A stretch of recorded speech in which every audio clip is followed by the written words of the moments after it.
en diversos ámbitos de una modalidad sumamente innovadora, que debe llenarnos, creo yo, de mucho orgullo, aunque esté siendo destruida, como ha sido el dispositivo quizá más grande de toda América Latina de formación docente, el Programa Nacional de Formación Permanente de nuestra escuela, con varios colegas que me decían, vos sos tal, nos pasa todo el tiempo, después de muchos años de compartir mucho allí adentro, que nos podemos poner caras a nuestros nombres y a nuestra convivencia y a nuestros procesos de enseñanza y aprendizaje ahí adentro, que, como siempre ocurre y ha ocurrido en la historia de América Latina y de Argentina en la enseñanza, es una historia siempre también de lucha, y de lucha organizada más o menos de acuerdo a las épocas, y afortunadamente en los últimos 30 o 40 años sumamente organizada, como dijo José,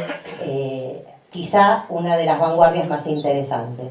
Es difícil ordenar una conversación o intentar una conversación porque es bastante intimidatorio, porque somos todos colegas con experiencias múltiples, lo cual lo hace más rico. Recién charlábamos con Esteban, compañero Esteban Sotile, le preguntábamos, ¿no?, cómo estaba conformado el auditorio de este encuentro, y bueno, y somos todos colegas de distintos niveles y modalidades, de inicial a superior y superior universitaria, y todos tenemos múltiples identidades y también, al igual que José, múltiples pertenencias gremiales, ¿no? Yo creo que en este momento tengo más afiliaciones sindicales que Civil, esa que tenía múltiples personalidades, no sé, los de mi edad, que tengo 46, y lo puedo decir aunque estén estos dos irresponsables, por ahí se acuerdan, los dos de la punta, sí. Nosotros somos los de 46.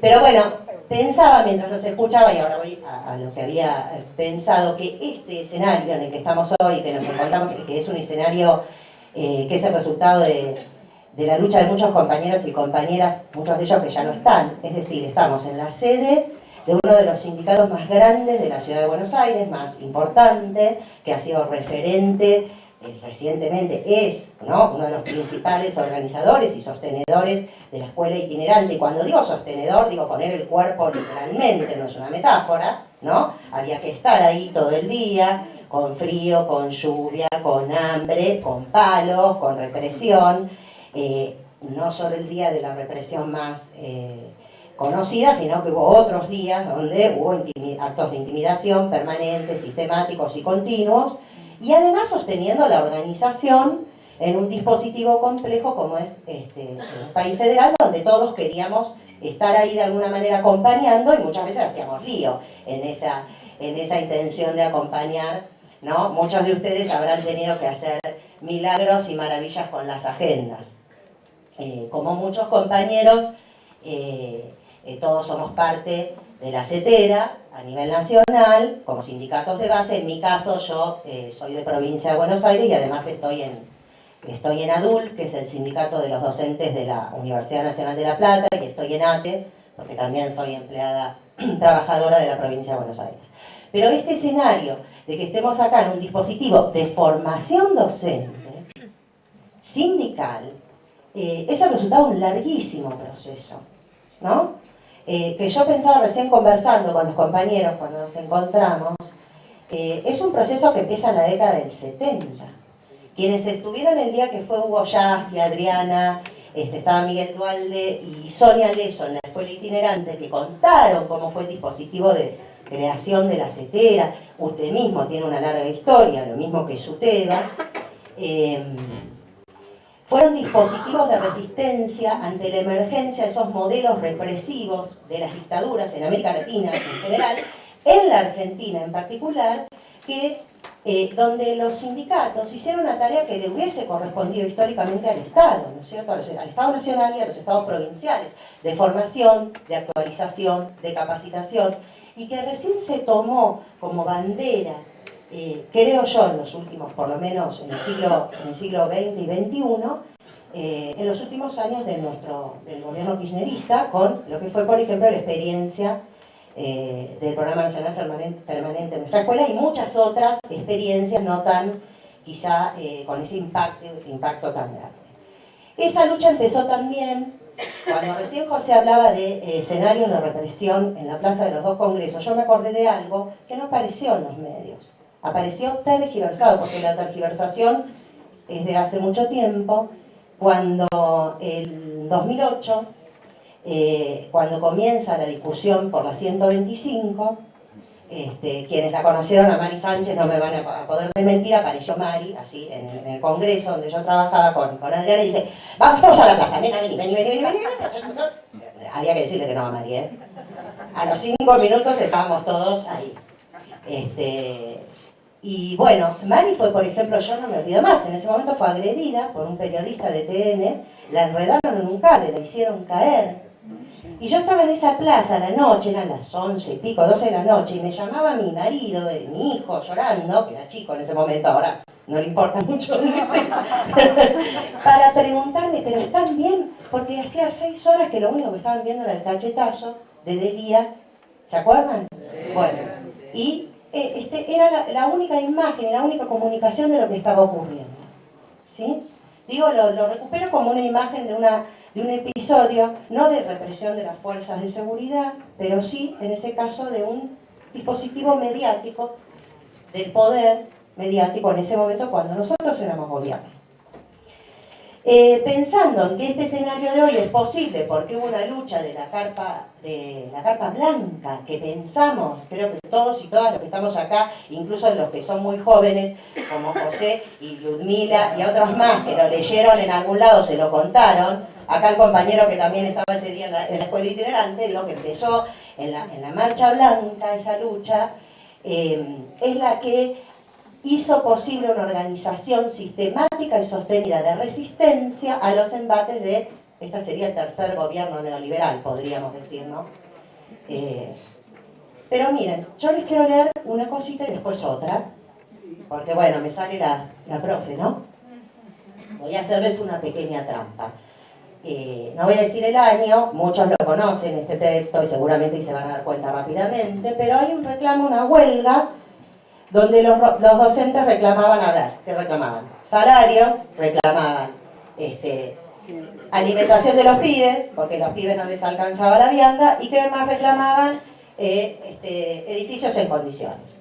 Problema que creo que las 24 jurisdicciones compartimos en mayor o menor medida, ¿no?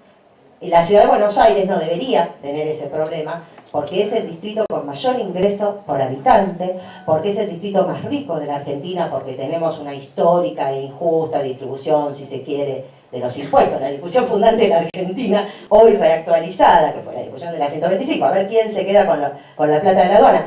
Habló de plata Sebastián, habló de plata José, y yo celebro que nosotros estemos hablando de dinero, porque la discusión en este momento es quién financia la formación de los niños, las niñas, los adolescentes, los jóvenes y los adultos en un modelo absolutamente inclusivo, como el que nosotros hemos sabido construir en la Argentina, envidiado durante décadas, en el mejor de los sentidos, digo envidiado y modélico por el nivel de inclusión que propusimos siempre, porque en Argentina nosotros logramos construir un cuerpo de leyes donde decimos que todos tenemos derecho a educarnos a lo largo de toda la vida, y no importa dónde hayamos nacido y dónde vivamos, tenemos derecho a educarnos a tener una educación gratuita, de calidad, desde que los 45 días hasta la muerte sería, ¿no? Ese sería nuestro límite. Y ahora nos están diciendo que no, que eso fue un invento, que lo soñamos, que no es así, que es mentira, que no tenemos derecho a eso.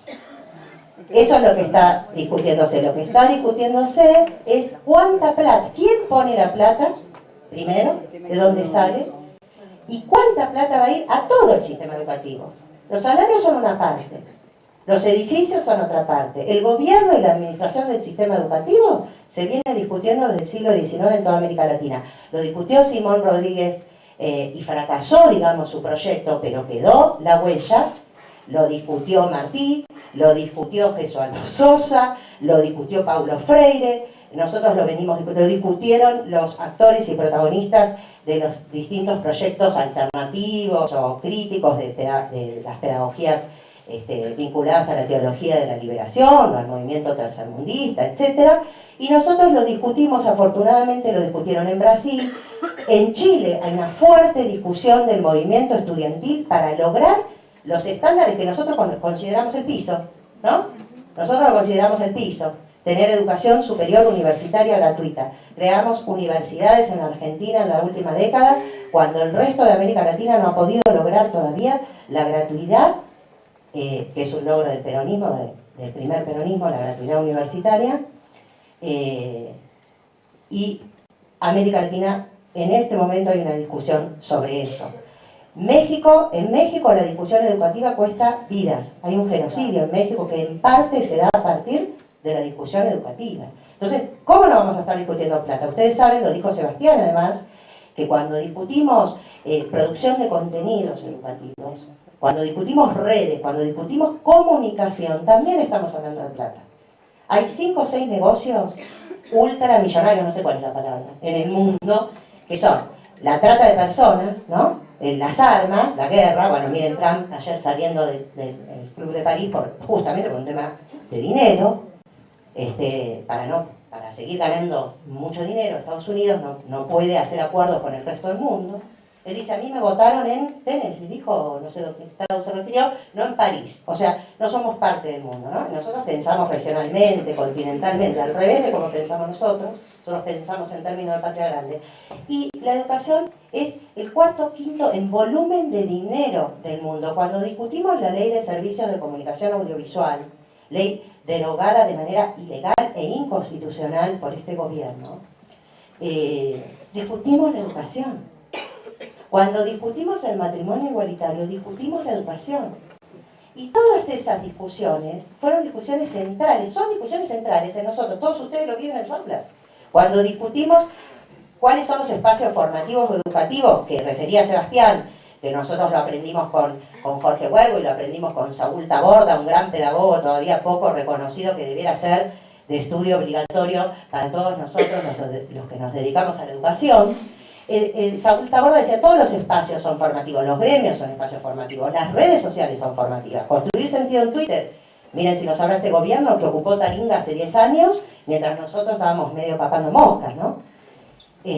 Pero bueno, vuelvo al texto que les proponía, me fui un poco por las ramas, discúlpenme. Los docentes estaban haciendo esta huelga y un señor, un político muy importante, dice que apoya esa huelga. Les estoy haciendo trampita, pero después les digo quién es, o sea, les digo el año. Y dice que las apoya porque se siente responsable de haber inducido con su ejemplo, con sus palabras, con sus leyes y decretos a tantos millares de hombres y de mujeres a dedicarse a la enseñanza de la juventud. Para percibir en cambio de su trabajo lo que no puede hacerse con el último gañán, que es hacerlo trabajar de balde y en su presencia distribuirse su sueldo entre cobardes, covachuelistas y empleados. Esa es la primera huelga docente de la Argentina, que se produce en 1881 en San Luis. Como muchos de ustedes sabrán, en 1881 Sarmiento escribe esto en el Monitor. Este artículo lo pueden recuperar googleando en página 12 de 2000, del 23 de octubre de 2008, escrito por un compañero del sindicato, que es un gran docente intelectual y pensador de la pedagogía argentina, que es Pablo Pino. ¿Por qué toma Sarmiento? No vamos a discutir a Sarmiento porque entonces me van a matar ustedes, pero ¿por qué tomamos esto? Porque cuando analizamos el discurso, fíjense las consecuencias de las palabras. Sarmiento eso lo escribe, lo hace público en un medio de comunicación de referencia, el más masivo que tenía y más accesible, que era el Monitor. Sarmiento antes había fundado en 1858 otro medio de comunicación en el que yo en la actualidad trabajo, pero no porque sea contemporánea de Sarmiento, claro, no tengo 38 pero tampoco tanto, que es la revista Anales de la Educación Común, porque vio la importancia de los medios de comunicación. No tenía Twitter, pero hubiera tenido posiblemente si hubiera vivido en esta época. Entonces, si uno toma el discurso de Mauricio Macri de este año de apertura de la Asamblea Legislativa, podemos observar que dijo 10 veces la palabra educación. Que él vino anunciando la revolución educativa. O sea, ha tenido una centralidad profunda la palabra educación en el discurso del macrismo. Ustedes, como son de Buenos Aires, de la capital, ya conocían, intentaron quizá anticipar algunas de las consecuencias que ese discurso tenía, pero no era lo mismo que siendo gobierno nacional las consecuencias que eso podía tener en los dispositivos escolares. Habla de vocación, cuando nosotros los sindicatos hemos trabajado casi más de 40 años para reivindicarnos en nuestra identidad de trabajadores de la educación, para erradicar ese enunciado del sacerdocio, de la vocación. Y si observamos la construcción discursiva, esto es una hipótesis mía, no quiere decir que sea cierta, quizás un poco alocada, pero hay que leer a Durán Barba, yo le digo que es una tarea que estoy haciendo. Vamos a ver que hay una estructura discursiva escatológica, como una estructura discursiva del discurso religioso, al que se apela sin fundamentos ni argumentos. Lo contrario que nosotros hacemos con los alumnos. Cuando lo que decía José, bueno, decime, chequeame la fuente. Vos, si viene un pibe y te dice que los mamuts, si viene Susana Jiménez y dice que se murió el dinosaurio pobre ayer, nosotros a un pibe le decimos, chequea la fuente, se lo decimos de otra manera, ¿no? Pero decimos, bueno, ¿de dónde lo sacaste? Argumentalo. Bueno, pero Macri prometió. Yo le digo lo que prometió.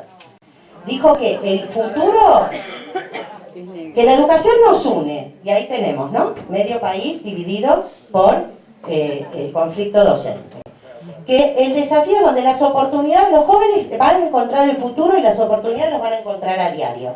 Las oportunidades son como seres extraterrestres que aparecen, llueven, ¿no es cierto? Aparece. Un joven va caminando, lo vamos a hacer. O va caminando, no tenés que ir a la escuela. ¿Para qué vas a la escuela si las oportunidades te aparecen por ahí a diario? Después dijo que los docentes tienen un papel clave. No explicó mucho cuál era, pero es clave. Y después dijo que necesitamos docentes formados, y destruyó el Programa Nacional de Formación Permanente en nuestra escuela, motivados, y nos bajan el salario en todos los distritos, en algunos más, en otros menos, salvo en aquellos 4 distritos que pudieron, digamos, fijar su propia paritaria por fuera del acuerdo nacional porque no tienen deuda con el Estado Nacional, o etcétera. Y, ¿qué otra cosa? Y reconocidos. Bueno, el reconocimiento freiriano no es el de Macri. Para ir cerrando, porque vamos a tener un cierre de oro, que vamos a hacer la representación de las oportunidades. Digo porque nosotros como maestros y como maestras y como profes tenemos en este momento mucha más responsabilidad de las que teníamos hace 10 años incluso, porque ahora además tenemos que saber cómo se está construyendo el discurso mediático, qué es lo que se dice acerca de nosotros. Ese sujeto inesperado del que habla, seguramente han leído un artículo de Alfredo Carballeda, del sujeto pedagógico contemporáneo, inesperado ahora, el sujeto inesperado somos nosotros, ¿no? ¿Qué somos? Miren lo que somos. Pasamos de ser esta gente que... bueno, Baradero es un tipo que no necesita que nadie lo cuide, ¿no? Ya eso lo sabemos. Nadie lo cuide. Se desamenaza públicamente. La gobernadora del distrito más poblado de la provincia de Buenos Aires, con el 40% de la matrícula y también de la matrícula docente, dijo que a los docentes le dijo que dejemos de lado la mezquindad, la pequeñez y la especulación. O sea, si ustedes no saben aprender a vivir con un salario por debajo de la línea de pobreza que dice el propio gobierno, es porque son mezquinos, pequeños, y es que no sé con qué están especulando, comprar pan todos los días. Después, dijo, vocación de conflicto que tienen los docentes. Esto lo dijo hace una semana, no son noticias, son todas noticias de estos meses. Y te pagará el premio por presentismo. A los que se porten bien, comen postres. Y después dijo, Macri, bueno, ya había dicho, pero dijo que los gremios docentes son mafiosos. O sea que acá estamos en medio de un dispositivo mafioso que no sé si vamos a salir en qué condiciones. Por suerte tenemos oportunidad quizá de sobrevivir.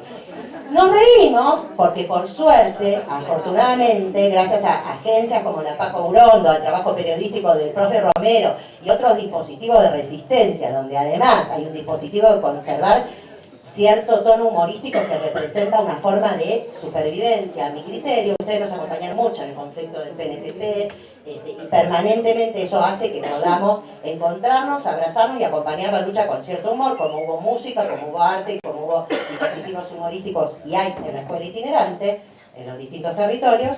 Esta mafia es una mafia que además no hace la autocrítica, y ahí retomo lo que dijo sobre los malos resultados del aprender.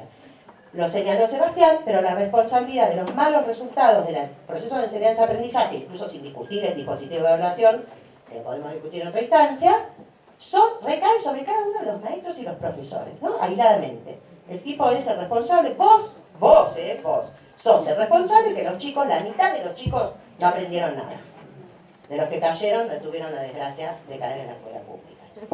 Y, por último, 5 de cada 10 alumnos no comprenden textos, dice un presidente que tiene serias dificultades a la hora de una formación discursiva. Entonces, realmente hay mucha tela para tejer, hay poco tiempo, pero yo creo que nosotros nos tenemos que empezar a preocupar por hacernos este tipo de preguntas. ¿Quién paga la educación? ¿Cómo se paga? ¿Cómo se piensa ese financiamiento?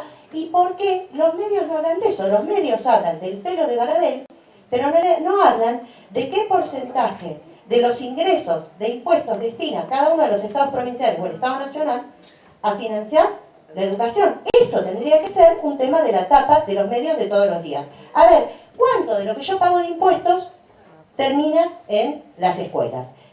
No el pelo de Baradel, que puede ser interesantísimo. Yo me imagino una banda de rock que se llame El Pelo de Baradel, es buenísima, pero discutamos como dónde está la plata y a dónde van los recursos. Me parece que es una discusión central, pedagógica, y que nosotros la tenemos todos los días en las aulas cuando viene cualquiera de nuestros pibes, cuando tenemos dificultades edilicias, dificultades en el equipamiento, no tenemos libros, no tenemos computadora, no se distribuyen más libros.